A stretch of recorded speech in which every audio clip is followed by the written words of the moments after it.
first of all, actually have a candidate that has the courage to step up and run.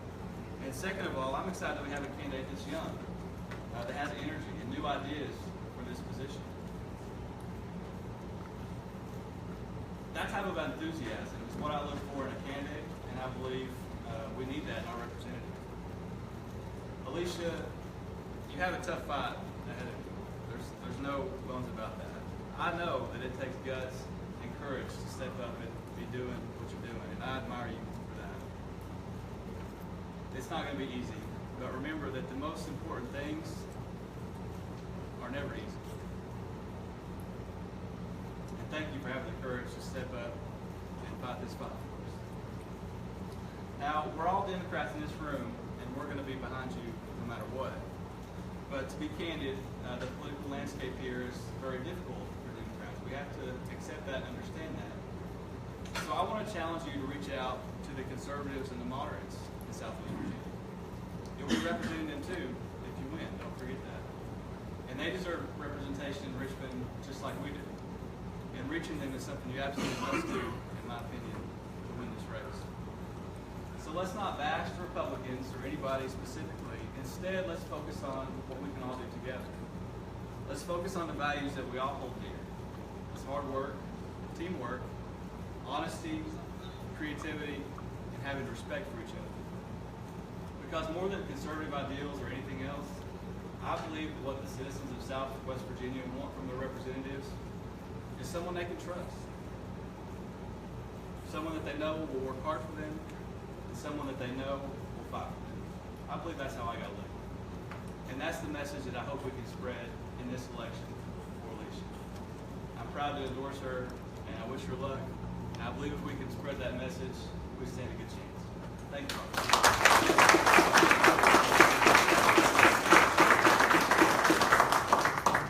Thank you, Fuller. It's very informative. Fuller's always got something good to say. Fuller had one of the toughest fights here in Lee County with the Commonwealth Attorney that anybody's probably ever had. And, he did it in a very diplomatic way, a gentlemanly way, and it paid off in the end. He was attacked viciously by his opponent, and it didn't work.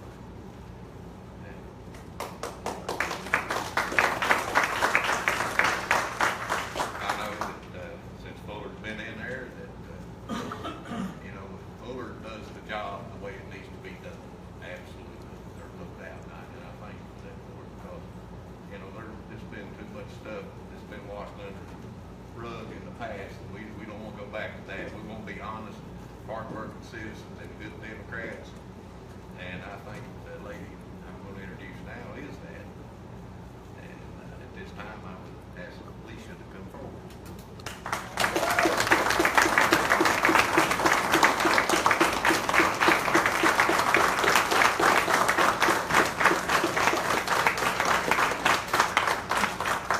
Thank you, Larry. Thank you all for coming out tonight. Thank you for your support. Thank you for being here. I'd like to say thank you also to Peggy, Melanie, and Fuller for your speeches. It is an honor to be here tonight. It really is, and it's just been an honor to see the amount of support that's just come in a huge weight in the last 48 hours since we made a public announcement. 165 likes on Facebook. That's nothing to sneeze at in 48 hours. I also want to say thank you to my support team, to those people who have been here for me so far in the short amount of time that we've been in here in this race, but for the 6 months that we will continue to fight. Thank you to my wonderful husband, Jason. I'm so happy he was able to make it tonight because it looked like work was going to yank him away at the last minute. Thank you for being my beacon of light in making this decision. Thank you for being my heart and my soul and my backbone in this race. Some of you may have heard by now that yes, it is true. I did marry a Kilgore. I, for one, was also shocked to find out. This whole time, I was solidly under the impression that this man's name was actually T-Bone. It's amazing what you find out when you get on a campaign trail. I want to say thank you to my father. He has been nothing but supportive this entire time. He's been hooking me up with some of the best contacts that I've spoken to in this got us where we are right now. I want to say thank you to my mom. She's in the back there, beautiful in that turquoise. I want to say, you know, she probably never thought she'd be here again on the campaign trail after the years with my father, with my grandfather, with my uncles. We're a very political family, and she's been supportive of us all. So I want to say, sorry, Mom. Thank you for being here anyway. I want to extend my greatest thanks to the chairs of the committees, to Larry, to Julie, the chair of the Scott County Committee, and I've already said it, but I'll say it again, thanks to my dad, the chair of the Wise County Committee. Without their wisdom and their guidance, I absolutely would not be standing in front of you right now. They have been just so supportive and have had my back every step of the way to make sure that we fight the good fight. The last thank you I want to extend are to my campaign manager, Karen, my coordinator, Daniel, and his wife, and my press secretary, Eva. If my family is the heart of this campaign, then they are my backbone. They're the driving force. They're making sure that the information gets where it needs to go and that I am where I am supposed to be. So, I want to thank all of you all. There are so many more that I could thank, but we really want to get home by 7, don't we? We do. So here we are, the moment we've all been waiting for. You get to meet Alicia Kallen, the mystery candidate. So who is Alicia Kallen? Well, I'll tell you a little bit about myself. I was born and raised right here in Southwest Virginia. I was raised in Big Stone Gap, where I learned to love the arts with deep appreciation from a young age. At the age of 4, I started on stage for the first time as a school child in the Trail of the Lonesome Pine outdoor drama. I took my first dance class when I was 6, and I only stopped dancing to join the marching band in the 7th grade. The drama bug bit me again when I was in middle school, and it followed me through high school all the way to the University of Mary Washington, where I received my Bachelor of the Arts in Theater. After I left for 4 years to go to school, I found myself home again. The mountains called me back. They are magnetic in nature, and though I talked big talk about getting away, I could never truly imagine leaving them behind forever. I came home, got a job at a high school, met my husband, and found that I was being called to service in some way. I found my job in the school, but I left it to work at a hospital to get involved in healthcare. And then after the 2016 election cycle, which left so many morals on both sides of the aisle beaten and bruised, I came to work right here. I want to set the record straight right now that this is not a personal fight between myself and Mr. Kilgore. I've never even met the man, so how could it be? I've been told that he's a very nice fellow. My dad has known him for years. They played basketball together in law school. They would even consider themselves friends. I am sure that Delegate Kilgore is a nice person. But in the immortal words of Stephen Sondheim, nice is different than good. My deepest held belief is the radical idea that human life means more than money, and that the rights of an individual should not be restricted based on circumstances outside of one's control. My qualifications lie in the fact that I'm a citizen of this district that sees problems that need solutions. I see hospitals closing, people going without health insurance. I see teachers overworked and underpaid, and as Melanie said, having to teach to a test. I see students being denied opportunities here that are plentiful in other parts of our state. I see people without jobs and employers without workers because it is so hard to go back to school once you've left the first time. And I see our law enforcement working for lesser pay than their state level counterparts. I see our firefighters and our emergency medical workers going for volunteer pay, read 0, for doing the same jobs as Northern Virginia fire departments for no money. I believe that deputies in our neck of the woods should make the same as state officers, and that our firefighters and our EMTs should receive a living wage. All of this could be achieved through the implementation of a progressive income tax as little as 1% on $150,000 or more a year income. That would help our emergency workforce tremendously. And that and a yes vote when a bill is in our best interest, and a no vote when it is not. The first time I ever thought about running for office, I was 17 years old. I was sitting in my political science class up at the Mountain Empire Community College, and I had just learned that the minimum age requirement for the House of Representatives was 25. And I thought, well, how cool would that be to do when I'm 25? And then like the goals of many 17-year-olds, it faded into the sunset and was written off as some crazy talk. Fast forward 8 years, 3 presidential elections, 3 governor's races, and 5 congressional races later, we landed in November 2016. I don't care which side of the aisle you're on.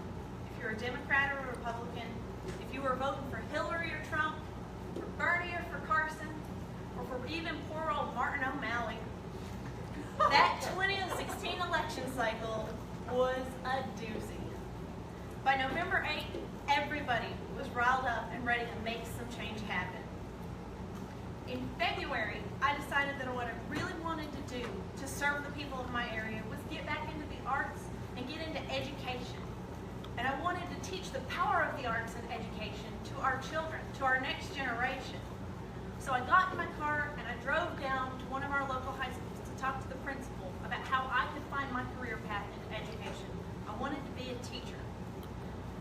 But it was only 3 months after this election cycle, and those career aspirations as a politician, as a House of Representative member, were bubbling again in the back of my mind. After a brief discussion with this principal, my career path became clearer than ever. I had to run for office. He was frank with me and told me that while there was a shortage of teachers in the state of Virginia and in Wise County, there were also budget cuts coming down more and more severely every year that goes by.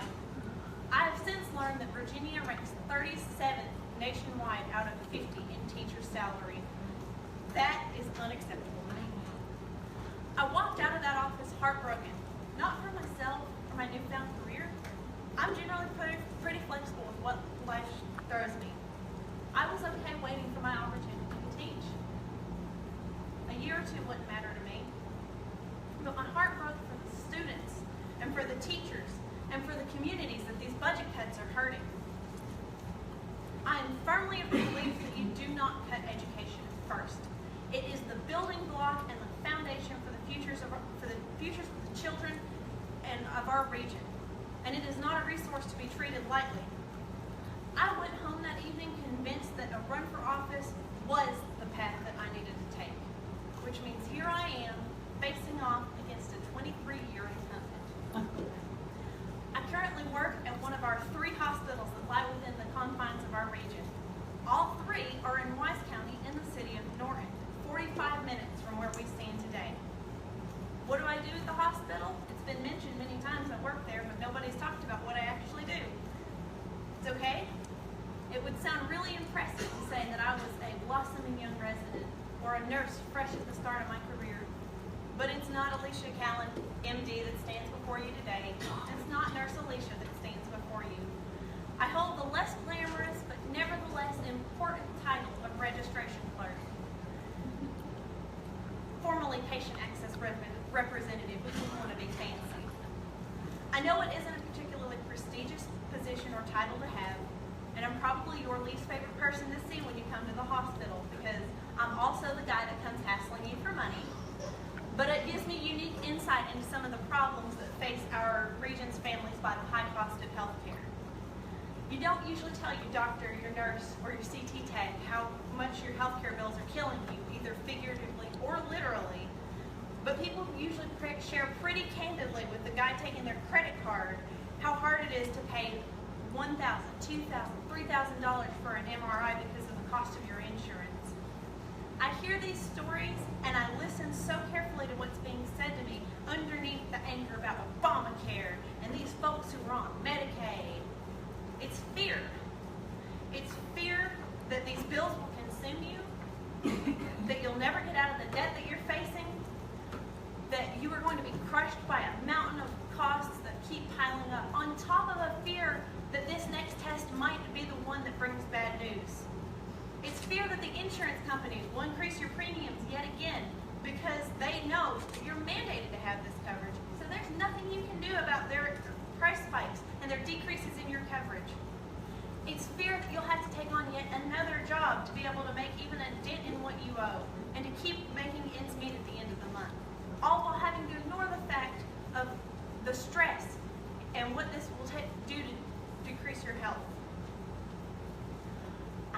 salaries from extremely hardworking people who take on 2 and sometimes 3 part-time jobs to stay afloat to make sure that dinner is on the table every night. But because all 3 jobs are part-time and they may be working 40 or 50 hours a week, they do not qualify for insurance through their employer, and they overcome the minimum threshold for Medicaid, sometimes by $5 or $10 a month. And they still cannot afford their insurance coverage through a private insurer or through the Affordable Care Act.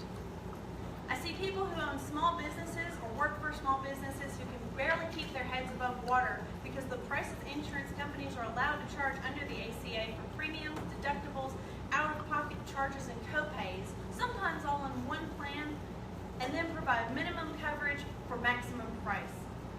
This is a direct effect of the ACA being riddled with holes on a federal level by years of constant obstruction, when at its heart, all it was supposed to do was offer affordable health care to American citizens at a reasonable cost.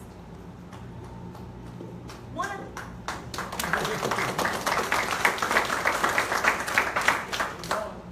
of the parts of the ACA that has been a success in the states that it was implemented was an expansion of Medicaid for all states that chose to take it. Because Medicaid is a state-run program, the Supreme Court ruled that yes, it would be a choice, it would not be mandated. In Virginia, this expansion would have offered more than 400,000 of our citizens extra health care coverage. In our region alone, over 4,000 citizens would have benefited from this bill. The bill failed in the House of Delegates the first time through by a margin of 64 to 33, and it failed in the Senate 19 to 20. That is another story for another day, but I want you to think about that. 19 votes no, yes, to 20 votes no. Had it passed, we would be going on 2 years now that some of our lowest income citizens would have adequate health care, but we are currently going without. Each budget year that passes, the bill continues to fail on a legislative level down party lines, which is unacceptable given that states like Ohio and Arizona, who do have Republican governors, have passed the bill. This is not a partisan issue. Republicans are not the only people who do or don't go to the hospital. Democrats are not the only people who do or don't go to the hospital. This is a decision for everybody. And we need somebody who will step up and vote for what is in our best interest and pass our Medicaid expansion.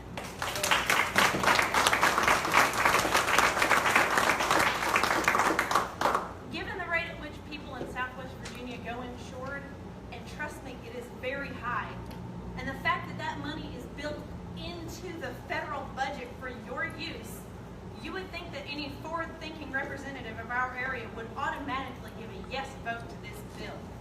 But that wasn't the case.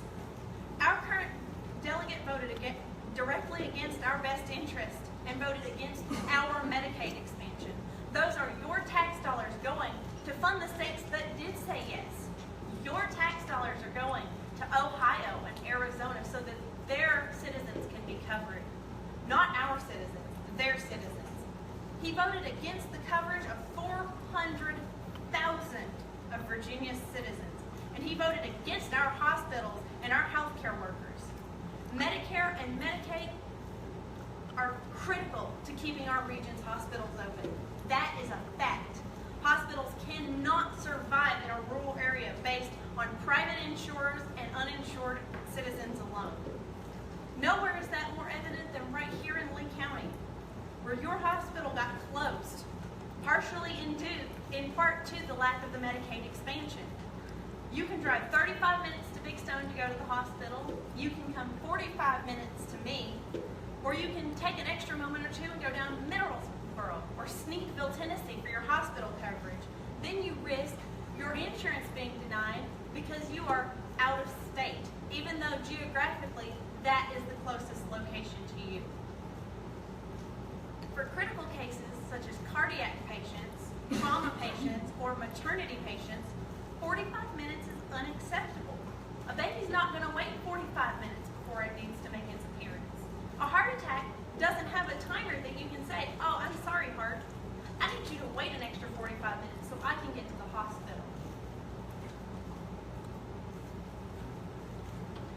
see people driving 45 minutes to my facility when I know that there could be a hospital right here in Lee County and no hospital in Scott County. Although you could go to Holston Valley, it's the same problem. You could be denied as out of state. When I see people going into life-changing debt because of the mounting costs of healthcare bills, when I see young people my age and younger going into hundreds of thousands of dollars of debt because they cannot meet the Medicaid requirements because they're still working, trying to pay off these healthcare bills, doing the right thing, but still being denied coverage and getting themselves stuck in an endless cycle of debt that they will never dig themselves out of. It causes my anger and my passion for this issue to burn hotter than the sun. Because we have citizens working to die instead of working for a living. Because the federal government has this money set aside and ready to help them out. But because of pervasive and deadly attitudes about low-income families, the state refuses to take it. Because contrary to popular belief, Medicaid expansion is not going to help those they would have you believe are mooches or lazy or work in the system. Those funds are ours, set aside to lend a helping hand to those who are the hardest working of us all, but who were not dealt a great hand the first time around. Because contrary to popular belief, we cannot choose the cards that life deals us, and we cannot foresee when or where or how or why misfortune will befall us. The attitudes that prevented this kind of just and fair Medicaid expansion in our state are at their core, heartless and cruel. They lack any kind of human compassion. When I was in school in Fredericksburg, I frequently spoke to people who had no idea where we even were. I would tell them that we live in the southwest corner of Virginia, and they would say, "Oh, like Roanoke." I would say, "No, not like Roanoke. I live 3 hours south of Roanoke, and there is another full hour of Virginia after you get to me." They might have heard of Big Stone Gap now, that there's a movie on Netflix, but they still wouldn't be able to point us out on a map. That movie was great for us. That's true. I don't deny that. I don't deny that the film crew's coming down and getting to know our people and, having a movie by the name of Big Stone Gap. It was really great for us. I don't deny it. But I want more than that. I want this place to be renowned for its natural beauty and for its arts and crafts, for its talents, for our students. We have students working in some of the top mathematics and science programs in the state. We have students at Mountain Empire, at UVA-Wise, working in unmanned flight programs. We've got drones. That is so cool to me. That is awesome, but nobody knows about it. If you've been here, you know that Virginia has beautiful mountains and we're wonderful and it's gorgeous. But if you've never been here, then you don't know about it. It kind of feels like we're Virginia's best kept secret. And I want to let that secret out. I want to tell the world about what we have right here. I am tired of being Virginia's forgotten corner. Virginia does not end here. Virginia starts right here. We may have the next Steve Jobs in our schools. We might have the next Michael Phelps. We don't know what our children's futures could hold. These kids over here, Melanie's 2 boys, they could be the next star athletes.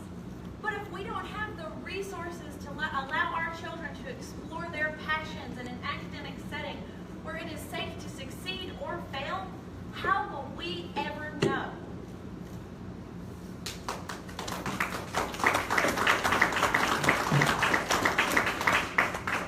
What I want is not too much to ask for. I want a small business owner in Pennington Gap to have the same choices and thriving in their business as anyone would up in Northern Virginia. I want a career in the arts to be a viable option and not something you have to leave to look for. Because that's the root of the problem we have today. Your kids grow up and you tell them, go, get out of here.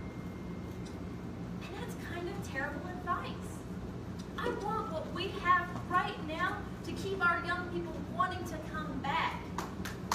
I want them to be able to travel, to leave, to spread their wings and broaden their horizons. But at the end of it, I want them to know that home is here and it is waiting. I want us to be able to welcome new families into our region, to show them what is great and beautiful and wonderful about what we have, to share our culture, but also to say, please welcome home with us.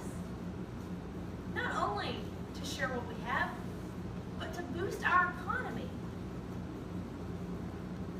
We should always remember what makes our history wonderful, but know in our heart of hearts that the best is still yet to come. Our heyday has not come and gone. Our heyday is tomorrow and the next day and the future beyond. Our future is bright, and we will light the way for our children and their children and many generations to come. They will grow up here and return home and love what these mountains have to offer as much as we do.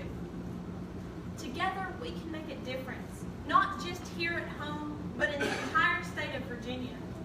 With your help, support, your time, and yes, a little bit of money wouldn't hurt either. We can come together to make a positive change with a lasting impact for years to come. Thank you all so much.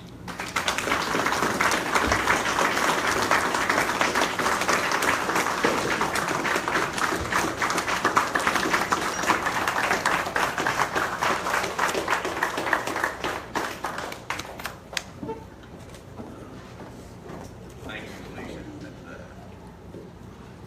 Right on with the healthcare.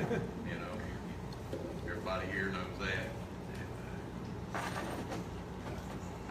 Alicia came before our committee meeting. She gave a talk that night. Everyone that I spoke with after that meeting, you know, I said, "What do you think about Alicia?" You know, I told people, and it was unanimous that they all thought you were wonderful. And I do, and I don't want to make T-Bone mad here now or nothing, but if being pretty will get you elected, Kilgore doesn't have a chance. I appreciate your courage and stepping out and doing this. It is a big step, and it's a big opportunity also for you.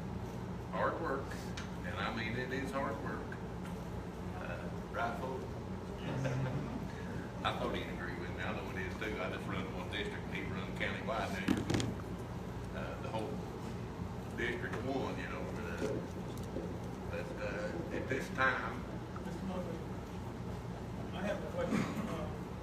And the time you came up and started speaking, I'm not from the country, and that's quite obvious for my wife. She learned that very quickly. And I worked in a medical setting since the Vietnam War with Fort Sam Houston. I'm very, very proud of my role in that. And I am a medical person on two fronts. One is in surgical and one heading up running a very large hospital emergency room in Atlanta, Piedmont Emory University, which is one of the biggest medical centers. We were confronted by Hillary Clinton first, which we were very, very proud to work with her in letting everybody know that there is going to be universal health in the 90s. Bill Clinton signed into law, and we were very happy we came part of that. We in our hospital, which has over 1,000 beds, 37,000 nurses, and maybe 50,000 doctors, Piedmont Health, part of every university, we accept, and you may, and I think you may know, no one in the United States, in any hospital setting, can be denied any kind of medical help. Everyone that came to my desk, I never shoved them over to the administration where they get the bills and registration. I saw with Carol Klingenberg, a woman who from CDC runs the hospital with another lady, needed help. I don't get fingernails, most of the breathing problems, we get a lot of street. I don't understand the setting now. Maybe I missed something that in the country here, it's a federal law that we have to accept, and I'm 100%, I don't care what your background is, you need help, kids, ladies, I've been fighting for that for years. Is there something happens in the country here?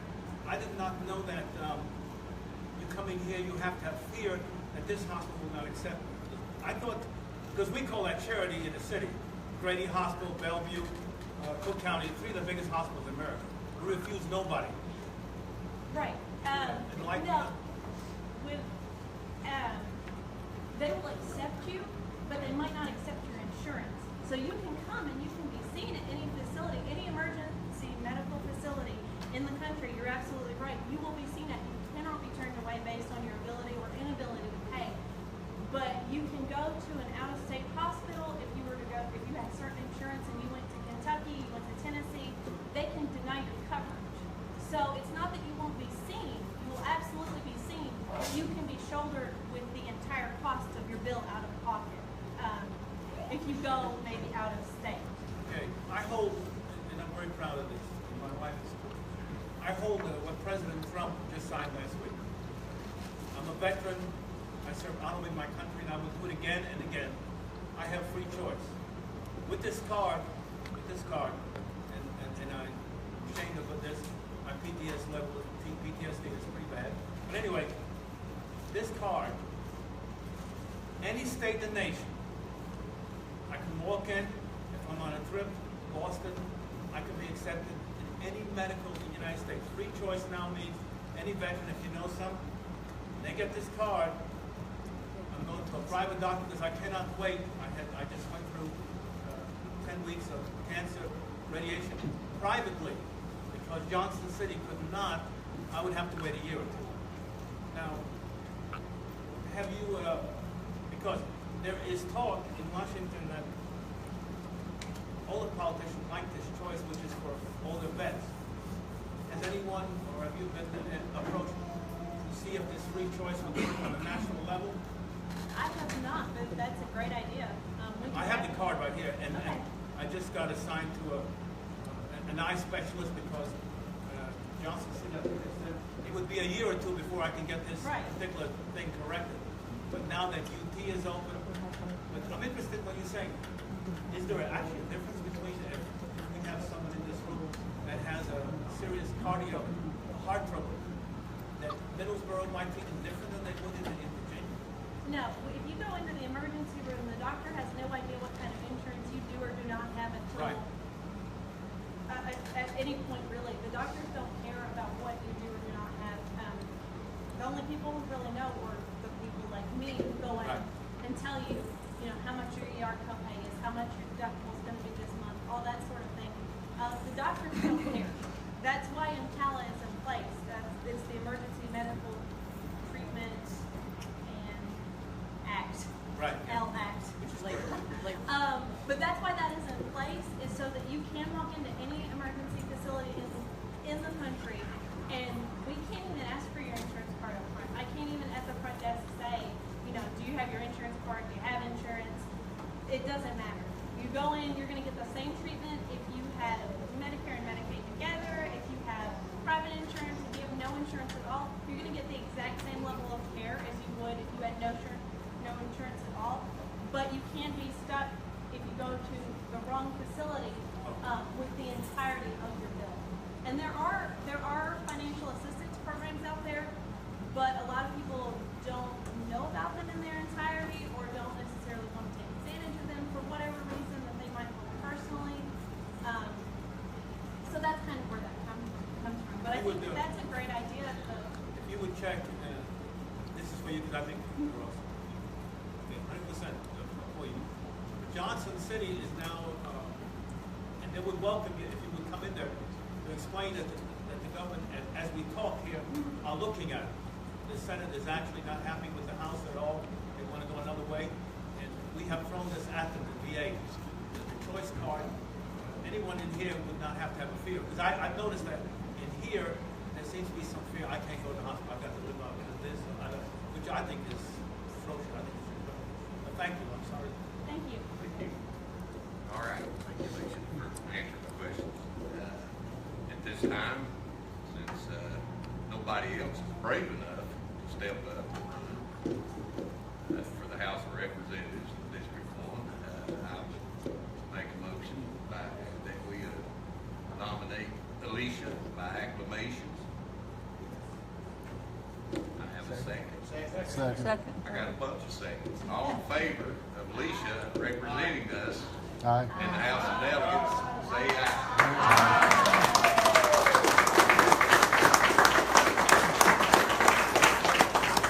Any opposed?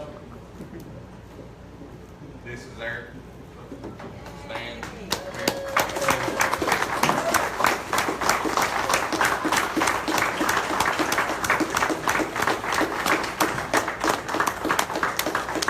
Thank you, Alicia. Thank you. And I do really thank you with depth of my heart that you are that brave and courageous. And I promise you that all these folks in this room will be with you, and we will work for you and do anything we can. And we'll get you the contact information that you need. And do you have a website? It is almost ready to go. Okay. We've got the Facebook, we've got the Twitter, Instagram, everything. We are almost, the website is almost launched. And I would add, she does have her bank account set up. So if anyone has a check, she is ready to You know, that's another take it. thing. You know, it takes a lot of money to run these races, and we need to work hard to raise money. You know, and we've already had some ideas in our committee about things we're going to do. We're going to donate that money to you. But right here's my IT person. You need to get in contact with her, and she can get you up and Facebook and get you out through the county. But I'll entertain a motion that we go home. Thank you folks for coming out tonight. I really do appreciate it, and I know Alicia does. You have a safe trip home, and remember, we got to work hard for this lady.